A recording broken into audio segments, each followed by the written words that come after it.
Price God. இன்றைய தியானம் மத்தேயு 24:6 முதல் 14 வரை. யுத்தங்களையும் யுத்தங்களின் செய்திகளையும் கேள்விப்படுவீர்கள். கலங்காதபடி எச்சரிக்கையாயிருங்கள். இவைகள் எல்லாம் சம்பவிக்க வேண்டியதே, ஆனாலும் முடிவு உடனே வராது. ஜனத்துக்கு விரோதமாய் ஜனமும் ராஜ்யத்துக்கு விரோதமாய் ராஜ்யமும் எழும்பும். பஞ்சங்களும் கொள்ளை நோய்களும் பூமி அதிர்ச்சிகளும் பல இடங்களில் உண்டாகும். இவைகள் எல்லாம் வேதனைகளுக்கு ஆரம்பம். அப்பொழுது உங்களை உபத்திரவங்களுக்கு ஒப்பு கொடுத்து உங்களை கொலை செய்வார்கள். என் நாமத்தின் நிமித்தம் நீங்கள் சகல ஜனங்களாலும் பகைக்கப்படுவீர்கள். அப்பொழுது அநேகர் இடரல் அடைந்து ஒருவரை ஒருவர் காட்டி கொடுத்து ஒருவரை ஒருவர் பகைப்பார்கள். அநேக கள்ள தீர்க்கதரிசிகளும் எழும்பி அநேகரை வஞ்சிப்பார்கள்.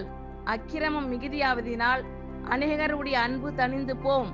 முடிவு பரியந்தம் நிலை நிற்பவனே ரட்சிக்கப்படுவான். ராஜ்யத்தினுடைய இந்த சுவிசேஷம் பூலோகம் எங்குமுள்ள சகல ஜாதிகளுக்கும் சாட்சியாக பிரசங்கிக்கப்படும். அப்போது முடிவு வரும். ஆமென். Thank you Lord.